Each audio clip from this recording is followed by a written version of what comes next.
इस वक्त हम कैमूर जिले के रामगढ़ विधानसभा के बिछिया में हैं। बिहार के 4 सीटों पर हो रहे उपचुनाव में रामगढ़ का सीट हॉट सीट माना जा रहा है।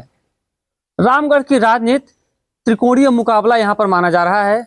बीजेपी, आरजेडी और बसपा, एक नई पार्टी जनसुराज आई हुई है। वो कितना इस उपचुनाव में असर डालेगी, ये भी इस बार देखने वाली बात होगी। फिलहाल हमारे साथ बसपा के उम्मीदवार सतीश यादव और पिंटू जी हैं, जो महज कुछ अंतर से ही इनकी जो बसपा पार्टी थी पिछले 2020 के विधानसभा चुनाव में दूसरे स्थान पर रही। उस अंतर को कितना भर पाएंगे, क्या कुछ हो पाएगा, इन तमाम चीज़ों को लेकर आज पिंटू जी से बात करेंगे। पहले तो स्वागत है आपका न्यूज़ 24 में पिंटू जी। आपके चैनल के माध्यम से आपको और पूरी टीम को और आपके दर्शकों को भी मैं बहुत बहुत बधाई देता हूं, धन्यवाद देता हूं। 2020 विधानसभा चुनाव की बात करें, आम चुनाव, उसमें बसपा महज 189 वोट शायद अंतर से दूसरे स्थान पर रही।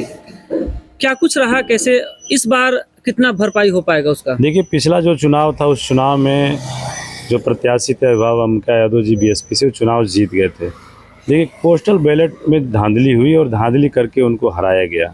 जहां जनता वोट करती है ईवीएम में, तो अम्बिका यादव चुनाव जीत ही गए थे। रहल बात जो बात बीत गई, उस पर चर्चा क्या करना है। अभी फिलहाल जो स्थिति है इस रामगढ़ विधानसभा में 189 वोट का जो अंतर था, इस बार पूरे रामगढ़ विधानसभा में हर गांव के लोगों ने ये मन बना लिया है कि हमको 189 वोट अपने यहाँ से बढ़ा के देना है बीएसपी। अच्छा, एक चीज़, जैसे रामगढ़ की बात करें तो आप बहुत दिनों से हैं सामाजिक कार्य में, राजनीतिक कार्य में। क्या लगता है ऐसा कौन सा काम है जो पिछले कई वर्षों में छूटा हुआ है, अगर यहाँ की जनता आपको मौका दे तो वो बेहद जरूरी है करना? देखिए, सबसे महत्वपूर्ण, मेरे समझ से सबसे महत्वपूर्ण जो है इस जो क्षेत्र छूटा हुआ है वो क्षेत्र है शिक्षा और स्वास्थ्य। शिक्षा और स्वास्थ्य में इस दोनों, मैं हर मंचों पे ये बात रखता हूँ कि आखिरकार आज़ादी के इतने सालों बाद भी हमारे विधानसभा में आज एक भी पॉलिटेक्निक कॉलेज नहीं, इंजीनियरिंग कॉलेज नहीं, मेडिकल कॉलेज नहीं, यहाँ तक कि एकमात्र पूरे विधानसभा में सरकारी डिग्री कॉलेज है ग्राम भारती रामगढ़ में, जिसकी भी स्थापना बहुत पहले हुई थी। वहाँ भी सिर्फ और सिर्फ बीए की पढ़ाई होती है, एमए की नहीं पढ़ाई होती है। तो सबसे महत्वपूर्ण है पहला तो शिक्षा, क्योंकि जब तक हमारे समाज के बच्चे पढ़ेंगे नहीं तो समाज का विकास नहीं होगा। तो ये सबसे महत्वपूर्ण मुद्दा है, क्योंकि बाकी जगहों पे मेडिकल कॉलेज खुल रहे हैं, इंजीनियरिंग कॉलेज खुल रहे हैं, और हम लोग बीए और एमए के लिए हमारे बच्चे तरस रहे हैं। तो सबसे महत्वपूर्ण हो गया। दूसरा, स्वास्थ्य। अब समझिए कि मैं आज रात की आपको बात बता रहा हूँ कि हमारे इलाके कुड़ारी के 2 लड़के सड़क दुर्घटना में घायल हो गए। स्थिति ये हो गई कि उनको जहाँ तत्काल इलाज चाहिए, अस्पतालों में घूमते फिरते 3 घंटा बीत गया और उन लोगों को लोग लास्ट में ट्रामा सेंटर बनारस ले जाके भर्ती कराना पड़ा, और दोनों बच्चे ज़िंदगी मौत से जूझ रहे। मैं रात में गया था वहाँ पे भोर 2 बजे। तो मैं सबसे दूसरा महत्वपूर्ण है स्वास्थ्य, कि इतने सालों बाद भी हमको बेहतर स्वास्थ्य नहीं मिल पा रहा है, हमें दूसरे स्टेटों पे निर्भर होना पड़ रहा है। तो शिक्षा और स्वास्थ्य, इन 2 मुद्दों पर मैं मुखर होकर, चुनाव कम समय का है, 8 महीने का है, लेकिन अगर मुझे जनता मौका देती है तो इन 2 मुद्दों पर मैं सड़क से सदन तक लड़ूंगा। अच्छा, यहाँ की राजनीति जैसे बता, आरजेडी और बीजेपी के इर्द गिर्द पिछले कई सालों से घूम रही है। आरजेडी को अच्छा खासा नेतृत्व करने का भी मौका मिला यहाँ से। उनका कहना है कि 30 साल पहले जो यहाँ की समस्याएं थी वो सभी, खासकर सिंचाई के साधन, वो बिल्कुल तरह से अब खत्म हो गया है, वो अब दिक्कत नहीं है। अब जो कुछ स्थानीय मुद्दे हैं वो हैं, लेकिन पहले के जो भी तमाम जो दिक्कतें थी वो पूरी हो चुकी हैं। क्या लगता है आपको? देखिए, सिंचाई की जो बात आप कर रहे हैं, तो अभी आप ही रिपोर्टिंग करने आए थे कि सूखी नहर में हम लोग बैठ के जो है हम लोग जो है उसमें आपने रिपोर्टिंग किया था।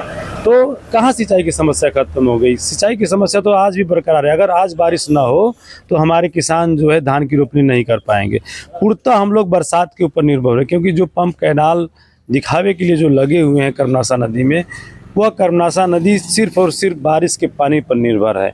बारिश होगी तब नदी में पानी आएगा और कैनाल चलेगा। बीजेपी कह रही है कि गंगा का पानी लाएंगे हम। देखिए, बीजेपी का गंगा का पानी लाने की अगर बात है तो आज हमको लगता है कि 20 साल हो गया इन लोगों को सत्ता में बिहार में, और लगभग 2 कार्यकाल, तीसरा 10 साल हो गया, 11 साल जो है इनको, 10 साल पूरा होने के बाद केंद्र में।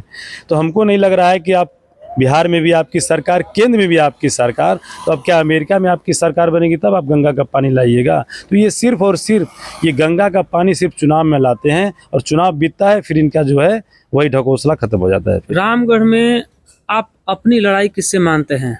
देखिए, मेरी लड़ाई इस बार रामगढ़ विधानसभा से किसी से नहीं है, क्योंकि हम लोगों के लिए जनता वोट मांग रही है और जनता चुनाव लड़ रही है। इस बार रामगढ़ विधानसभा आप देख रहे हैं कि एक तरफ जो है केंद्र, भाजपा के लिए केंद्र के मंत्री, बिहार के मंत्री, उप मंत्री गांव-गांव, गलियों-गलियों में घूम रहे हैं, तो दूसरी तरफ राजद के लिए पूर्व जितने भी मंत्री हैं, उप मुख्यमंत्री हैं और आपके जो है सांसद और विधायक दरवाजे गांव-गांव घूम रहे हैं। लेकिन बहुजन समाज पार्टी के प्रत्याशी मैं, मेरे लिए गांव की जनता और आवाम, महिलाएं, माताएं वोट मांग रही हैं। क्या जरूरत पड़ा? आप कह रहे हैं कि केंद्रीय मंत्री और बिहार के भी कई मंत्री आए गांव घूम, जबकि उनकी सरकार है, सत्ता में, फिर भी गांव घूमने की क्या जरूरत पड़ेगी उनको? तो फिर इसीलिए तो मैं कह रहा हूँ कि आखिर में क्या स्थिति आ गई रामगढ़ में कि मंत्री और मुख्यमंत्रियों को गांव में घूमना पड़ रहा है। कहीं ना कहीं लोगों की ज़मीन रामगढ़ विधानसभा में खसिक गई है, इसलिए ये लोग जो है गांव-गांव। लेकिन इस बार रामगढ़ विधानसभा के हर आवाम, हर सर समाज के लोगों ने मन बना लिया है कि इस बार पिंटू यादव को पटना भेजना है। जीत को लेकर कितना आश्वस्त हैं? मैं पूर्णतः जीत के लिए आश्वस्त हूँ। सिर्फ और सिर्फ मैं चुनाव जीतूंगा नहीं, लोगों का दिल जीतने के लिए निकला हूँ। तो ये हमारे साथ बीएसपी के कैंडिडेट पिंटू जी थे, सतीश यादव और पिंटू जी, इन्होंने बखूबी सभी सवालों का जवाब दिया और इनका मुख्य फोकस है शिक्षा और स्वास्थ्य। इन तमाम चीज़ों को लेकर इनसे बात हुई। फिलहाल आगे और बढ़ेंगे और दिखाएंगे जनता का भी ओपिनियन आपको न्यूज़ 24 पर। फिलहाल कैमूर से न्यूज़ 24 के लिए अजय कुमार सिंह।